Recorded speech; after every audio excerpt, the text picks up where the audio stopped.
আরো একটি ICC trophy ভারতের ঝুলিতে। এখন কথা হচ্ছে এই ভারতকে থামাতে পারবে কোন দল? ক্রিকেট বিশ্বে ভারতের একমাত্র প্রতিপক্ষ হিসেবে বর্তমানে অস্ট্রেলিয়াকে ধরা হয়, আর এই অস্ট্রেলিয়াও এবারের চ্যাম্পিয়ন্স ট্রফিতে ভারতের কাছে কুপোকাত। তাহলে এই ভারতকে এখন থামাতে পারবে কে? এটাই এখন লাখ টাকার প্রশ্ন। চলুন তাহলে 2023 বিশ্বকাপ থেকে বর্তমানে 2025-এর চ্যাম্পিয়ন্স ট্রফি পর্যন্ত ভারতের জার্নিটা দেখা যাক। 2023 বিশ্বকাপে প্রথম পর্ব থেকে শুরু করে সেমিফাইনাল পর্যন্ত ইন্ডিয়া কিন্তু একটা ম্যাচও হারেনি, এবং তখন কিন্তু আমরা ধরে নিয়েছিলাম 2023 বিশ্বকাপ এবার ইন্ডিয়ার দখলে। কিন্তু না, ফাইনাল ম্যাচে এটা কিন্তু পুরোটাই চেঞ্জ হয়ে যায় এবং ফাইনাল ম্যাচে ভারতকে হারিয়ে বিশ্বকাপ জিতে নেয় অস্ট্রেলিয়া। 2023 বিশ্বকাপ ফাইনালে ভারত প্রথমে ব্যাট করতে নেমে অস্ট্রেলিয়াকে টার্গেট দেয় মাত্র 241 রানে, এবং জবাবে অস্ট্রেলিয়া ব্যাট করতে নেমে ট্রাভিস হেডি কিন্তু রান করে 120 বলে 137। সেখানে কিন্তু অস্ট্রেলিয়া জিতে যায়, অন্যদিকে ভারতের সেই বিশ্বকাপ ট্রফিটা সেইবার হাতছাড়া হয়। 2023 বিশ্বকাপের ট্রফিটা তাদের হাতছাড়া হলেও তাদের এই কষ্টটা দূর করতে কিন্তু সময় লাগেনি।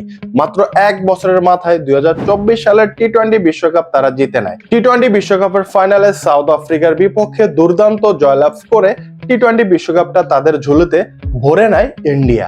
আর সেইবারও কিন্তু সুপার 8-এ অস্ট্রেলিয়ার সাথে ইন্ডিয়ার দেখা হয়েছিল, বাট সেবার কিন্তু কোন রকম কোনো সুবিধা করতে পারেনি অস্ট্রেলিয়া। সো টি-20 বিশ্বকাপ জেতার পর এবার তাদের টার্গেট ছিল চ্যাম্পিয়ন্স ট্রফি 2025, এবং এই ট্রফিটাও কিন্তু তাদের ঝুলিতে তারা ভরে নিল। আর চ্যাম্পিয়ন্স ট্রফিতে আবারও সেই অস্ট্রেলিয়ার সাথে ভারতের দেখা হয়েছিল সেমিফাইনালে, বাট এবার কিন্তু অস্ট্রেলিয়া সুবিধা করতে পারেনি মোটেও। অস্ট্রেলিয়া কিন্তু ভারতের কাছে বিশাল ব্যবধানে হেরে যায়। এবার ট্রাভিস হেড তিনি কিন্তু তার খেলমা ভারতের বিপক্ষে দেখাতে পারেনি, জবাবে ভারত কিন্তু জিতে যায় এবং ফাইনালে চলে যায়। আর ফাইনালে নিউজিল্যান্ডের বিপক্ষে দুর্দান্ত জয় তুলে নেয় টিম ইন্ডিয়া। তাই ঘুরে ফিরে আবারও সেই প্রশ্ন, এই ভারতকে থামাবে কে? বর্তমানে হয়তোবা ক্রিকেট বিশ্বে এই প্রশ্নের উত্তর কারো কাছে নেই। আর আপনাদের কাছে যদি এই প্রশ্নের উত্তর থেকে থাকে তাহলে কমেন্ট বক্স খোলা আছে, চাইলে আপনারা সেখানে ডিসকাশন শুরু করতে পারেন। 2024 টি-20 বিশ্বকাপ থেকে 2025 চ্যাম্পিয়ন্স ট্রফি জয়, প্রত্যেকটা জয়ের নায়কই কিন্তু রোহিত শর্মা এবং বিরাট কোহলি। আর গাইস, এবার ভারতের টার্গেট 2027 বিশ্বকাপ।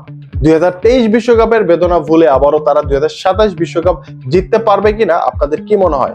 আর গাইস, এবারও কিন্তু রোহিত শর্মা এবং বিরাট কোহলি অবসরে যাবেন না, তারা 2027 বিশ্বকাপ খেলেই কিন্তু অবসরটা নেবেন, এমনটাই কিন্তু গতকাল প্রেস মিটিং এ জানিয়েছে।